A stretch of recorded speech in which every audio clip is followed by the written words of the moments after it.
രാഹുൽ ഗാന്ധിയുടെ ഹൈഡ്രജൻ ബോംബും തേജസ്വി യാദവിന്റെ പദയാത്രകളും എല്ലാം വെറുതെയായി. ഇപ്പോൾ ബീഹാറിൽ BJPയുടെ നേതൃത്വത്തിലുള്ള സഖ്യം മുന്നേറുകയാണല്ലോ. ഇങ്ങനൊരു തെരഞ്ഞെടുപ്പ് ഫലം പ്രതീക്ഷിച്ചിരുന്നു? ഈ തെരഞ്ഞെടുപ്പ് പ്രചരണ ഘട്ടത്തിൽ ധാരാളം ഒപ്പീനിയൻ പോളുകൾ, അഭിപ്രായ സർവേകൾ വന്നിരുന്നു.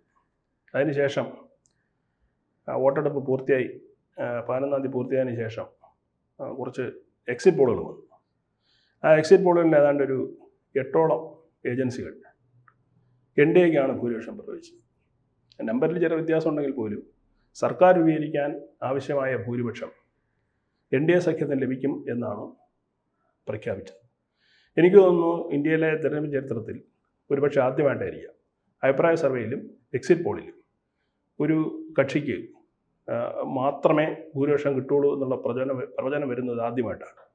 ഏതാണ്ട് അതിനെ സാധൂകരിക്കുന്ന തരത്തിലാണ് ഇപ്പോൾ കൗണ്ടിങ് തുടങ്ങി ഏതാണ്ട് 1 മണിക്കൂർ കഴിയുമ്പോൾ ഉള്ള ഫലസൂചനകൾ. 243 സീറ്റിൽ ഇപ്പോൾ ലേറ്റസ്റ്റ് ആയിട്ട് NDA 135 സീറ്റുകളിൽ ലീഡ് ചെയ്യുന്നു.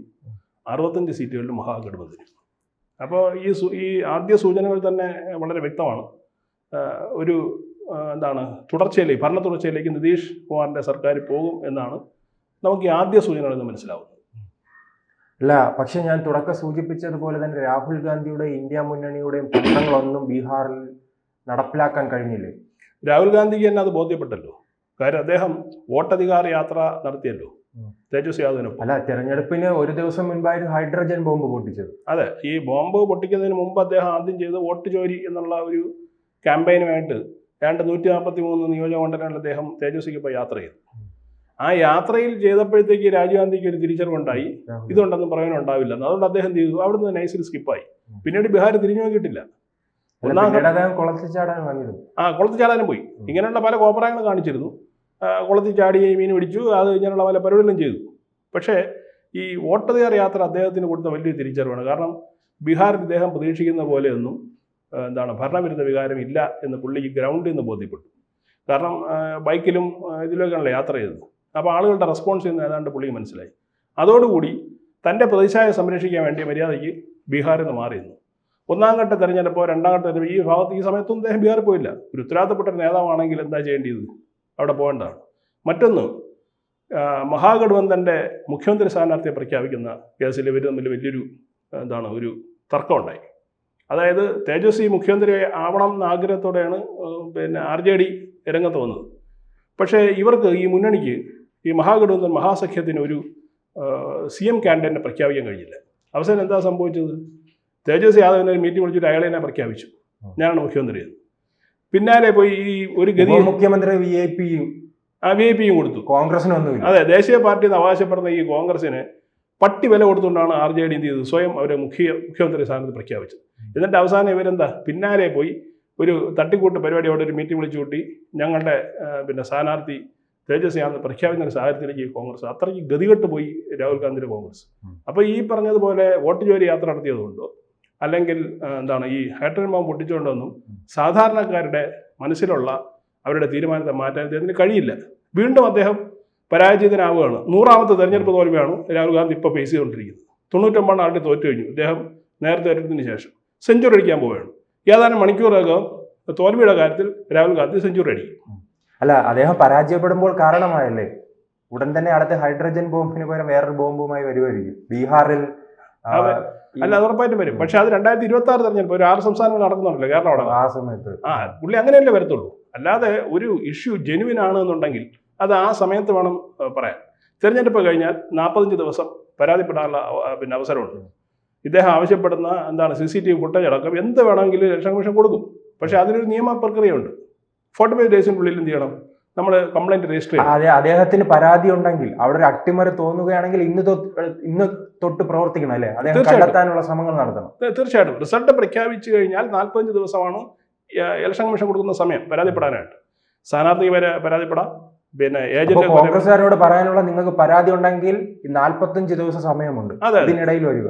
പക്ഷെ ചെയ്യില്ല. കാരണം വെച്ചാൽ അവിടെ കൃത്രിമം നടന്നാലേ പരാതിപ്പെടാൻ പറ്റുള്ളൂ.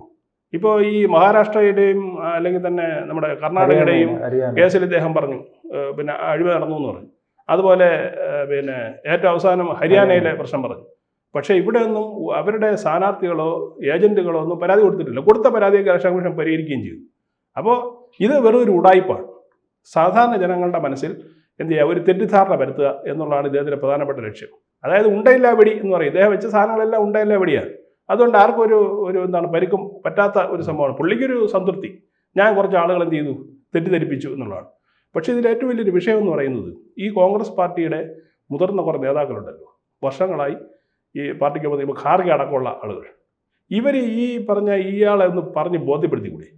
ഈ പാർട്ടി അനുദിനം പിന്നെ ജനങ്ങളുടെ മുമ്പിൽ അപഹാസ്യമായി അവർ കൊണ്ടിരിക്കുകയാണ്.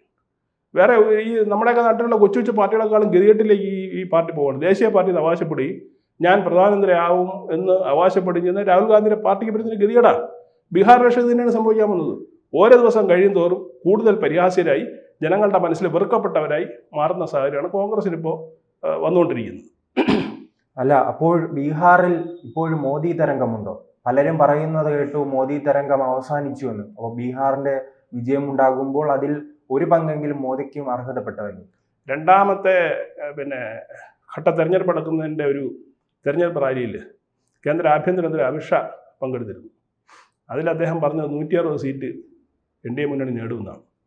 160 സീറ്റ് നേടും എന്ന് ആഭ്യന്തരമന്ത്രി പറഞ്ഞെങ്കിൽ അദ്ദേഹത്തിൻ്റെ അടുത്ത് ഈ സുരക്ഷാ ഏജൻസികളും ഇന്റലിജൻസും ഒക്കെ ഉണ്ട്. അവരിന്നൊക്കെ ഇൻപുട്സ് കിട്ടുമല്ലോ. അദ്ദേഹം 160 സീറ്റാണ് അദ്ദേഹം പ്രഖ്യാപിച്ചത്. ഏതാണ്ട് ആ പ്രഖ്യാപനത്തിന് അടുത്ത് ഈ സീറ്റുകളിൽ NDA മുന്നണി വരും എന്നാണ് ഈ ഫലസൂചനകളും അതുപോലെ തന്നെ നേരത്തെ വന്ന എക്സിറ്റ് പോളുകളും സൂചിപ്പിക്കുന്നത്. അപ്പോൾ ഇതെന്തുകൊണ്ടാണ് സംഭവിക്കുന്നത്? നേരത്തെ സൂചിപ്പിച്ചതുപോലെ മോദിയുടെ പ്രഭാവം മങ്ങിയിട്ടില്ല എന്ന് തന്നെയാണ്. ഇപ്പോൾ മോദി ഇപ്പോഴും ഈ പറഞ്ഞതുപോലെ ഊർജ്ജസ്വലനായി ഇന്ത്യയുടെ ഓരോ മുക്കിനും മൂലയിലും അദ്ദേഹം ഒരു പ്രോത്സാഹനമായി അല്ലെങ്കിൽ പ്രചോദനമായി ജനങ്ങൾക്കിടയിൽ നിൽക്കുന്നു എന്ന് തന്നെയാണ് അതിൻ്റെ ഏറ്റവും പ്രധാനപ്പെട്ട ഒരു വസ്തുത. പിന്നെ ബീഹാറിലെ ഈ തെരഞ്ഞെടുപ്പിൻ്റെ പോളിംഗ് പെർസെൻറ്റേജ് നോക്കി കഴിഞ്ഞാൽ 2 ഘട്ടവും പൂർത്തിയായ സമയത്ത് ഏറ്റവും കൂടുതൽ വോട്ട് ചെയ്തിരിക്കുന്നത് സ്ത്രീകളാണ്. അതായത് പുരുഷന്മാർക്കാരെ 7-8% കൂടുതൽ സ്ത്രീകൾ വോട്ട് ചെയ്തിട്ടുണ്ട്. ഈ സ്ത്രീകളുടെ വോട്ടെല്ലാം സ്വാഭാവികമായിട്ടും മോദിക്ക് അനുകൂലമാണ്. കാരണം ക്ഷേമ പദ്ധതികൾ, അതുപോലെ നിതീഷിനെതിരെ എന്തില്ല, ഈ ഭരണവിരുദ്ധ വികാരമില്ല. അവിടെ പെൺകുട്ടികളടക്കം സ്ത്രീ വിഭാഗത്തിന് വേണ്ടിയിട്ട് ഒരുപാട് ക്ഷേമ പദ്ധതികൾ ചെയ്തു, സാമ്പത്തിക സഹായങ്ങൾ നൽകി. ഇതെല്ലാം അവർക്ക് ഗുണകരമായി. അപ്പോൾ സ്വാഭാവികമായിട്ടും മോദിയുടെ പ്രഭാവം ഇന്ത്യയിൽ ഇപ്പോഴും സജീവമാണ് എന്നാണ് ഈ ഫലസൂചന നമുക്ക് മനസ്സിലാവും.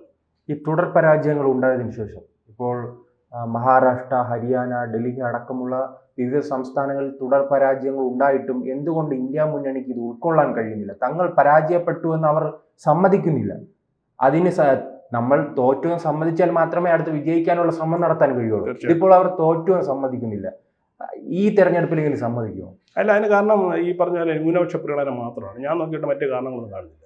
കാര്യം ഒരു പാർട്ടിക്ക് ഏതെങ്കിലും ഒരു പ്രത്യേക വിഭാഗത്തെ മതപരമായി പ്രീണിപ്പിക്കാനുള്ള ഒരു ലിമിറ്റുണ്ട്. ഇത് എല്ലാ സീമകളും കടന്നുപോയി എന്നുള്ളതാണ് വിഷയം.